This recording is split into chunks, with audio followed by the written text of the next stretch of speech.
Le point de l'actualité vu par les canards n'ont pas venu ce jour, ce sera avec Code de vie. Mettons-nous une moisson qui se fera avec, non, le constat amer de l'absence de vos quotidiens. La nouvelle tribune, la veille d'âme se poursuit, on croise les doigts pour un retour au kiosque dans les tout prochains jours. Code de vie, mettons-nous, bonjour. Bonjour Joël Todi, bonjour également à nos amis téléspectateurs et sportifs également. Ah oui, Jouji, pour les amoureux du Cuiron. Quand je viens maintenant, l'actualité vue par les canards, comment elle se présente? Je crois que beaucoup de confrères sont versés donc dans les analyses parce que il y a beaucoup d'activités politiques au sommet de la République.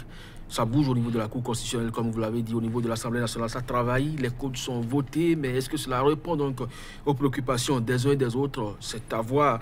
Des canards sont également allés à l'université constater ce qui se passe là-bas, puisque le gouvernement, d'une manière ou d'une autre, tente de privatiser les œuvres sociales offertes donc aux étudiants à ce jour. Sans oublier que la grande fête du sport roi démarre aujourd'hui en Russie. Vous l'avez évoqué, Jouji pour la Coupe du Monde. Certains journaux sont revenus donc sur cet aspect, mais vu sous l'angle du social aujourd'hui au Bénin, est-ce que la guerre de la Coupe du Monde aura lieu dans les foyers? Vous aurez donc le temps de le constater. Intéressant ça. Alors, on va démarrer avec le journal La Dépêche. La Dépêche, comme je vous l'ai dit, qui écrit donc en grand titre, et ceci à bâton rompu avec le politologue Richard Boni Ouourou. Eh bien, le système électoral sous radiographie, donc c'est passé sous radiographie là-dessus, il constate que la Sénat est une escroquerie politique. Crise à la FADESP à l'université d'Abomey Calavi. Dandy Niamou, victime d'une cabale, s'interroge le journal. Et puis l'Afrique en marche, inondation à Cotonou. Le programme 3CI s'est-il exilé avec Léani Soglo? Réforme à la Cour constitutionnelle. Je proteste, s'exclame le journal, contre le premier coup de Djogbenou qui contrarie les requérants. Et puis, Université du Bénin, le gouvernement veut confier les attributions du COUS au privé. Les étudiants l'entendront-ils de cette oreille? C'est une interrogation. Et puis, affaire CNSS-BIBE, le procès à nouveau reporté au 19 juin prochain. Et puis, Coupe du Monde 2018, la guerre du football n'aura pas lieu dans les foyers au Bénin. Joël Todi. Alors, le nouvel observateur d'Onclam Abalo sur la grande contradiction de Golf TV Africa. L'opposition politique a des idées et alerte le peuple sur les dérives dictatoriales du pouvoir. Affaire Atao Renouho, les conseils du député dénoncent l'acharnement politique contre leur client, caporalisation des institutions de la République, sous la rupture, l'opposition dans le rôle d'organe de contre-pouvoir. Et puis à propos de la Constitution, eh bien, oui pour la révision consensuelle, non pour une révision sur mesure. Le quotidien, l'enquêteur cette fois, scandale en série au ministère des Finances et de l'Économie, 248 nouveaux faux diplômes détectés cette fois au niveau de la douane béninoise. Et puis gestion de l'image du pays à l'international, de la pagaille au consulat du Bénin en République centrafricaine. Je crois que le ministre des Affaires étrangères est bien placé pour en savoir davantage. Alors le journal Matin Libre, interdiction de la vente de l'essence frelatée aux abords donc des rues. Toboula, la repentance, s'interroge le quotidien. À quelques semaines des examens scolaires de fin d'année, les moyennes du premier semestre toujours pas calculées. Et puis, énième report du procès CNSS-BIBE, Laurent Betonno et consorts retournent au tribunal le 19 juin prochain. Point média pour terminer. Conseil des ministres. Le gouvernement privatise la vie sur les campus universitaires. Il préfère être dans le rôle de gendarme derrière les privés. Réforme à la Cour constitutionnelle. Djogbenou crée son tribunal. Et puis affaire CNSS-BIBE, l'ancien directeur de la BIBE, blanchi à demi-mot, Métoyon. Merci, Kadevia. Maintenant, nous resterons au niveau de ce quotidien. Point média, réforme universitaire. Le quotidien trouve le gouvernement dans un élan de privatisation des œuvres universitaires. Non, ce n'est pas un élan, c'est officiellement dit. Le gouvernement, vu le nombre grandissant des étudiants chaque année, face donc aux allocations qui s'élèveraient aujourd'hui à hauteur de 3 milliards de francs CFA par an et qui visiblement ne contenterait pas les uns et les autres, le gouvernement a jugé utile de confier désormais la gestion des œuvres sociales qui relèvent donc du centre des œuvres sociales des universités donc au privé. quitte à leur définir un cahier de charge et mettre en place un organe de suivi pour la qualité et la quantité des prestations rendues. Et c'est quoi l'avantage pour les étudiants? Aucun.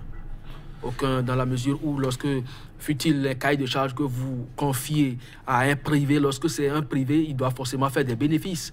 Et là-dessus, nous parlons ici des œuvres sociales. On sait très bien que ces œuvres, ces prestations rendues donc aux étudiants devraient coûter plus cher si le gouvernement devrait en faire du commerce, mais puisque aujourd'hui il faut accompagner le système éducatif, on fait des prestations à bas coût et c'est en cela on parle d'œuvres sociales. Mais lorsqu'on confie ces prestations au privé, je ne sais pas en qualité ce que cela va changer si ce n'est que du mauvais service qu'on est en train de rendre aux étudiants et à leurs parents.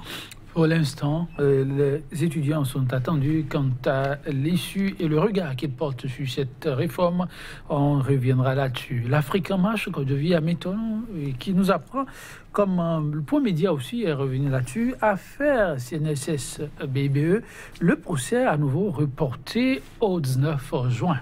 Oui, je crois qu'il y a quand même eu des avancées parce que certains ont été écoutés à la barre et ont parlé là-dessus. Point Média, par exemple, nous écrit que l'ancien directeur de la BIBE a blanchi à Demi Mometoyon parce qu'il reconnaît avoir distribué de l'argent, il reconnaît avoir envoyé 2,5 millions aux mises en cause, Laurent Metoyon pour être plus précis, mais il n'a pas pu identifier l'émissaire, il n'a pas les preuves qu'effectivement l'argent est parvenu donc, à Laurent Metoyon et beaucoup d'autres déclarations qui ont conforté davantage la défense dans son interrogatoire. Et aujourd'hui, donc, je pense que le 19 juin, peut-être, ce procès connaîtra donc sa fin et Laurent Metoyon et consorts pourront donc être situés sur leur sort. C'est quand même à saluer.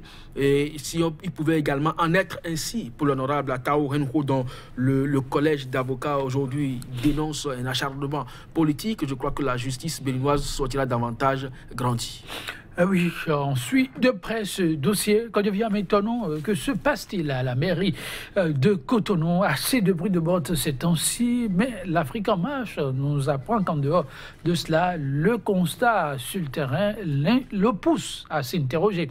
Le programme 3CI s'est-il exilé avec Liadi Soglo? Oui, 3CI, c'est Cotonou en campagne contre les inondations. Vous le savez, il y a peu, le président maire Nicéphore Dieudonné Soglo a créé ce projet que son fils a hérité et a continué donc à mettre sur la neuve. C'est une campagne qui consiste donc à prévenir les inondations dans la ville capitale. Mais il se trouve malheureusement que juste pour ces petites pluies que nous avons enregistrées dans la capitale béninoise, eh bien des rues sont suffisamment impraticables. Là-dessus, le programme d'asphaltage dont a longtemps parlé, rabâché les oreilles aux populations, le préfet du littoral, on se demande où est passé donc ce programme d'asphaltage, où c'est le gouvernement qui peine donc à mobiliser les fonds, où c'est les entreprises qui ne sont véritablement pas donc prêtes à s'engager donc dans ce projet afin que le calvaire des populations par ces temps de pluie trouve quand même une issue. De toutes les façons, aujourd'hui, on constate simplement que Cotonou en campagne contre les inondations, qui a pendant quelques années pour apporter un plus donc à la résolution de cette crise d'inondation. Aujourd'hui, c'est au nez à la barbe des autorités et des citoyens, et des riverains, des uns et des autres, surtout des caniveaux et autres, de constater que l'eau s'infiltre facilement alors que nous ne sommes même pas encore dans la véritable grande saison de pluie. Alors que vous avez la réponse. Liadi Soglo s'est-il exilé avec 3CI? Tout porte à le croire. Tout porte à le croire.